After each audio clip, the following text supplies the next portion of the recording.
ప్రభు అయిన యేసుక్రీస్తు సిలువలో పలికిన 7 మాటల్ని సప్త సువర్ణ స్వరములు అని చెప్పుకోవచ్చు. అంటే బంగారము స్వరాలు అవన్నీ కూడా. హల్లెలూయా. ఒక్కొక్క మాటలో ఒక్కొక్క అర్థం ఉంది. నేను వాటి వివరణ చెప్పను, కానీ ఒక్కొక్క మాట ఒక్కొక్క పదంలో చెప్పేస్తున్నాను. వినండి బ్రదర్. ఒక్కొక్క అక్షరంలో ఒక్కొక్క పదంలో.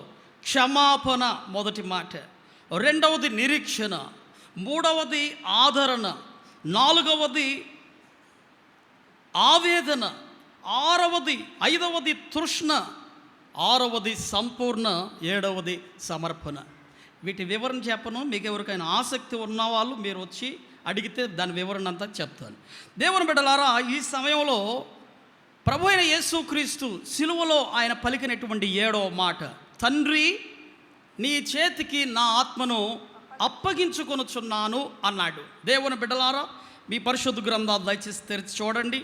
లూకా సువార్త 23వ అధ్యాయము 46వ వచనం గమనించండి. అప్పుడు యేసు గొప్ప శబ్దముతో కేక వేసి, తండ్రి నీ చేతికి నా ఆత్మను అప్పగించుకొనుచున్నానెను. ఈ మాటలో ఎంతో అర్థం ఉంది ప్రియులారా, దయచేసి గమనించండి. అప్పుడు యేసు గొప్ప శబ్దముతో, ఈ మాట తండ్రి నీ చేతికి నా ఆత్మను అప్పగించుకొనుచున్నాననే మాట సిలువలో ఎన్నో అప్పటికే అలసిపోయాడు ఆయన. దేవుని బిడ్డలారా, దాదాపు 24 గంటలు ఆయన శ్రమ పొందాడు. గమనించండి. ఇందాక మనం క్లుప్త వివరణలో చెప్పాను, గుడ్ ఫ్రైడే గడియారం అని. ఈ 24 గంటలు చాలా బాధను అనుభవించాడు ఆయన. ఎన్నో శ్రమలు, కొరడా దెబ్బలు, అవమానాలు పొందాడు. నీళ్లు దాహమయ్యాయి సిలువలో. అక్కడ ఆయన అంటున్నాడు, తండ్రి నీ చేతికి నా ఆత్మను అప్పగించుకొనుచున్నాను.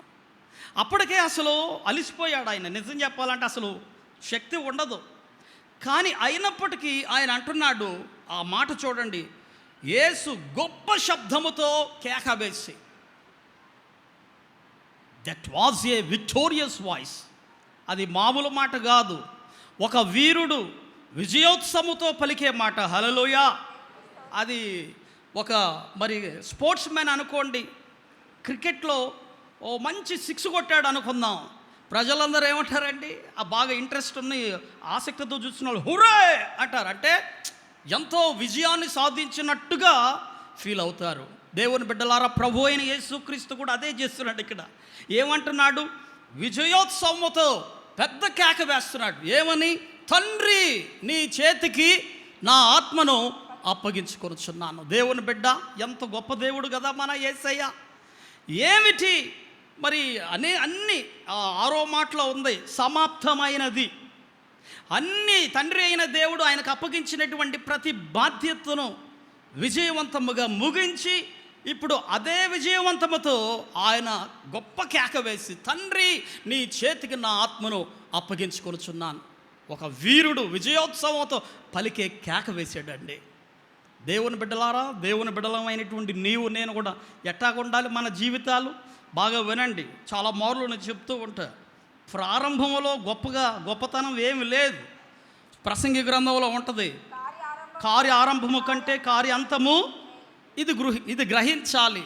కార్య అంతము బాగా ఉండాలి. దేవుని బిడ్డలారా, అందుకని మనం ప్రారంభించింది గొప్పతనం కాదు, దాన్ని విజయవంతంగా ముగించడమే గొప్పతనం. హల్లెలూయా. విజయవంతముగా ఆయన ఏం చేశాడు?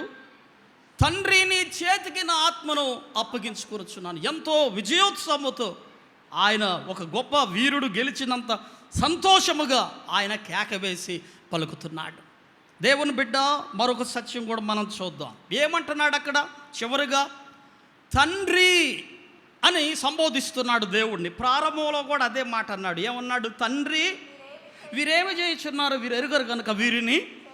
చివరిలో ప్రభు అయిన యేసుక్రీస్తు అదే మాట పలుకుతున్నాడు, తండ్రి నీ చేతికి నా ఆత్మను అప్పగించుకొనుచున్నాను. బాగా వినాలి. ఇక్కడ ఈ మాటలో ఉన్న అర్థం ఏమిటంటే, మొదట్లో చివరిలో, అంటే ఆయన ఎప్పుడు కూడా ఈ విజయోత్సవంగా ఆయన విజయమైనటువంటి జీవితానికి గల కారణం ఏమిటనంటే ప్రార్థన. హల్లెలూయా. ప్రార్థన జీవితం. ప్రారంభంతో మాట కూడా ప్రారంభంతో ప్రారంభించాడు, ప్రార్థనతోనే ముగింపు కూడా ప్రార్థనతోనే ముగిస్తున్నాడు. హల్లెలూయా. మన జీవితాలు కూడా విజయోత్సవంతో ఊరేగింపబడాలంటే ప్రార్థనే మన జీవితం ఆయుధం. ఇక రెండవది గమనించాలి దేవుని బిడ్డలారా, ఇక్కడ ప్రభు అయిన యేసుక్రీస్తుకి తండ్రి అయిన దేవునికి ఉన్న సంబంధం ఏదైతే ఉందో గమనించాలి. చివరి వరకు ఆ సంబంధం పోలేదండి. అంటే కొంతమంది జీవితాలు తండ్రి అయిన దేవునితో సంబంధం కోల్పోతారు. కొన్ని సందర్భాలను బట్టి ఏమైపోతారండి? కోల్పోతారు. కానీ మన ప్రభు అయిన యేసుక్రీస్తు మనకు నేర్పిస్తున్నాడు, చివరి వరకు అంతం వరకు సహించువాడే రక్షింపబడును కదండి. అంతవరకు సహించువాడే రక్షింపబడును. ఈ చివరి వరకు కూడా తండ్రి అయిన దేవునితో సంబంధం కలిగి ఉన్నాడు. ఈనాడు దేవుని బిడ్డ, నీకు నాకు కూడా అదే సంబంధం తండ్రి అయిన దేవునితో కలిగి ఉండాలి. తండ్రి అయిన దేవునితో సంబంధం కోల్పోతే చాలా ప్రమాదం దేవుని బిడ్డలారా. యోహాను సువార్త 15వ అధ్యాయంలో ఆ మొదటి వచనం నుంచి మనం చూస్తే ప్రభు అయిన యేసుక్రీస్తు యోహాను సువార్తలో నేను అని 7 మార్లు పలికిన మాటల్లో ఒకటి, నేను నిజమైన ద్రాక్షావల్లిని, మీరు తీగలు అన్నాడు. కనుక ఆ తీగల్లో, ఆ ద్రాక్షావల్లిలో తీగ ఎలాగైతే ఉన్నప్పుడే ఫలిస్తుంది దేవుని బిడ్డ, అలాగే నీ జీవితంలో ఫలభరితమైన జీవితం కావాలంటే, విజయవంతమైన జీవితం నీ జీవితంలో కావాలంటే దేవునిలోనే ఉన్నప్పుడే. అదే యోహాను సువార్త 15వ అధ్యాయం 7వ వచనంలో ఉంటుంది, నా యందు మీరును మీ యందు నా మాటలు నిలిచి ఉండిన ఎడల మీకు ఏది ఇష్టమో అడుగుడు, అది మీకు ఇవ్వబడును అని అన్నాడు. ఆయనతో మనం ఉన్నప్పుడే, సంబంధం కలిగి ఉన్నప్పుడే చివరి వరకు, అప్పుడప్పుడు కాదండి, మనకి ఇష్టం వచ్చినప్పుడు ప్రార్థన చేసుకోవడం, కష్టం వచ్చినప్పుడు మానుకోవడం కాదు, చివరి వరకు సహించాలి, చివరి వరకు ఆయనతో సంబంధం కలిగి ఉండాలి ప్రభు అయిన యేసుక్రీస్తు వలె. దేవుని బిడ్డలారా, ఇక్కడ మరొక మాటను మీరు చూడండి, చాలా అద్భుతమైనటువంటి మాట అపోస్తలుడైన పౌలు అన్నాడు తిమోతికి రాస్తూ 2వ పత్రికలో 4వ అధ్యాయం 7వ వచనములు అన్నాడు, మంచి పోరాటము పోరాడి తిని నా పరుగు కడముట్టించి తిని, విశ్వాసము అది కావాలి మన జీవితంలో. చివరి వరకు దేవుని బిడ్డలారా మనం మంచి పోరాటం పోరాడాలి, పరుగు ముగించాలి, విశ్వాసాన్ని ఇది కావాలి చివరి వరకు. ప్రభు అయిన యేసుక్రీస్తు అదే చేశాడు. చివరి వరకు ఆయన మరి తండ్రి అయిన దేవుణ్ణి విడిచిపెట్టలేదు. ముగింపు చాలా అవసరం, ప్రారంభం కాదు, గుర్తుపెట్టుకోండి. ఇక అసలు విషయానికి వద్దాం ప్రియులారా. ఇక్కడ ప్రాముఖ్యమైన విషయం ఏమన్నాడు? తండ్రి నీ చేతికి నా ఆత్మను అప్పగించుకొనుచున్నాను. ఎందుకు అప్పగించుకోవాలి ఆత్మను? ఆత్మను ఎందుకు అప్పగించుకోవాలండి? తండ్రి నీ చేతికి నా ఆత్మను అప్పగించుకొనుచున్నాడు. బాగా వినాలి. ఇక్కడ ప్రభు అయిన యేసుక్రీస్తు ఈ లోకానికి వచ్చింది మాదిరి చూపించడానికి. శిష్యుల పాదాలు గడిగినప్పుడు ఏమన్నాడు? ఇదిగో నేనేదైతే మీకు చేశానో మీరును చేయండి, ఎందుకంటే నేను మీకు మాదిరి చూపించడానికి ఈ లోకానికి వచ్చాడు అన్నాడు. హల్లెలూయా. ఇది కూడా అంతేనండి. ఆత్మను ఎందుకు అప్పగిస్తున్నాడంటే బాగా వినాలి. చివరిలో ప్రభు అయిన యేసుక్రీస్తు తన ఆత్మను తండ్రి అయిన దేవునికి ఎందుకు అప్పగిస్తున్నాడంటే, మనం ముందు ఆది కాండంలోకి వెళ్ళాల్సి వస్తుంది. ఆదిలో దేవుడు ఏం చేశాడు? సృష్టి అంతటిని కలుగునుగాకంటే అని కలిగాయి, కానీ మానవుడిని మాత్రం అలా సృజించలేదు. దేనితో సృజించాడండి? మట్టి తీసుకొని ఏం చేశాడు ఆయన? మీరు చూస్తే దేవుని బిడ్డలారా, ఆది కాండం మరి మీరు ఆ మాటలు చూస్తే ఉంటాయి. ఆదిలో దేవుడు ఏం చేశాడు చూడండి. దేవుడైన యెహోవా నేల మంటితో నరుని నిర్మించి వాని నాసికారంధ్రములలో జీవవాయువును ఊదగా నరుడు జీవాత్మాయను. ఆది కాండం 2:7 వచనంలో మనం చూస్తాం. జీవ ఆత్మాయను. మీకు ఒక మాట చెప్తున్నాను, వినండి పిల్లరా. ఈ ప్రపంచంలో మానవుడు తప్ప అనేకమైనటువంటి కొన్ని కోట్ల జీవులు ఈ ప్రపంచంలో ఉన్నాయి. అయితే వాటికి మానవుడికి ఉన్నటువంటి తేడా ఏమిటంటే, మానవుడు ప్రాణ ఆత్మ శరీరముతో నిర్మించబడ్డాడు, కానీ మిగతా ప్రాణులకు మాత్రం ఆత్మ లేదు, కానీ ప్రాణముంది, జీవముంది. దేవుని బిడ్డలారా, అందుకనే ఇక్కడ మీరు గ్రహించాలి ఏమిటదనంటే, దేవుడు ప్రాణ ఆత్మ శరీరం 3 పెట్టాడు. ఈ బాగా వినాలి. మానవుడు చనిపోయిన తర్వాత ఏం జరుగుతుంది? మట్టి మట్టిలో బూడ్చిపట్టబడుతుంది. ప్రసంగి గ్రంథంలో మనం చూస్తాం. ఏముంటుందండి? చాలా అద్భుతమైనటువంటి మాట అక్కడ ఉంటుంది. ఏమిటది? మన్నైనది తిరిగి మన్నైపోవును, ఆత్మ తాను దయచేసిన దేవుని యొద్దకు తిరిగి పోవును. ప్రసంగి గ్రంథం 12:7లో మీరు చూస్తే ఆ మాట ఉంటుంది.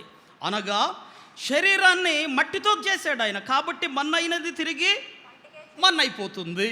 మరి ఈ ప్రాణం గాల్లో కలిసిపోతుంది, ఆత్మ మాత్రం దేవుడు దయచేసిన దేవుని యొద్దకి అది చేరుతుంది. చేరాలి కాబట్టి ఇది దేవుడిచ్చిన ఆత్మ నరుడికి. బాగా వినాలి దేవుని బిడ్డలారా, ఈ ఆత్మ అనేటటువంటిది ఎవరిచ్చారండి? నీ సొత్తు కాదు ఇది. ఈ ఆత్మ దేవుడు మనలో దేవుని ఆత్మ పెట్టాడు. క్రీస్తునందు ప్రియ దేవుని బిడ్డలారా, చాలామందికి తెలియదు ఈ మాట. దేవుడు బాధ్యతతో, ప్రభు అయిన యేసుక్రీస్తు చివరిగా బాధ్యతతో ఏమంటున్నాడంటే, ఈ ఆత్మను దేవుడిచ్చాడు గనుక ఈ ఆత్మను తిరిగి ఎవరికి ఇచ్చేయాలి? దేవునికే ఇచ్చేయాలి. హల్లెలూయా. అంటే తిరిగి ఈ ఆత్మ ఎక్కడికి వెళ్తుంది? దేవుని దగ్గరికి చేరుతుంది. దేవుని బిడ్డ, ఈ విషయాలు గ్రహించు. నేను ముగించేస్తున్నాను, సమయం చాలా అయిపోయింది, గమనించండి. దేవుని బిడ్డలారా, ఇప్పుడు దేవుడిచ్చిన ఈ ఆత్మ ఏదైతే ఉందో దానిని నీ ఇష్టం వచ్చినట్టుగా వాడుకోవడం కుదరదు. బాగా వినాలి, చాలా ముఖ్యమైన మాట.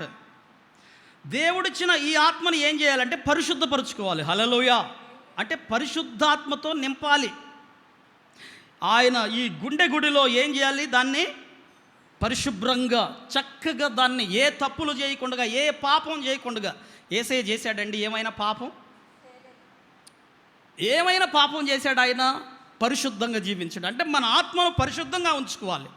ఈ ఆత్మను చివరిగా ఏం చేయాలి? ఈ ఆత్మను తిరిగి దేవుని యొద్దకే, దేవునికే మనం అప్పగించాలి. ప్రభు అయిన యేసుక్రీస్తు అదే మనకు నేర్పిస్తున్నాడు. దేవుని బిడ్డ, ఇక్కడ ఆ ఆత్మను తిరిగి దేవునికి మనం అప్పగించాలి. చాలామందికి తెలియక ఈనాడు కష్టాలు, ఇరుకులు, ఇబ్బందులు, బాధలు, వేదనలు వచ్చినప్పుడు ఈ ఆత్మను ఏం చేస్తున్నారండి?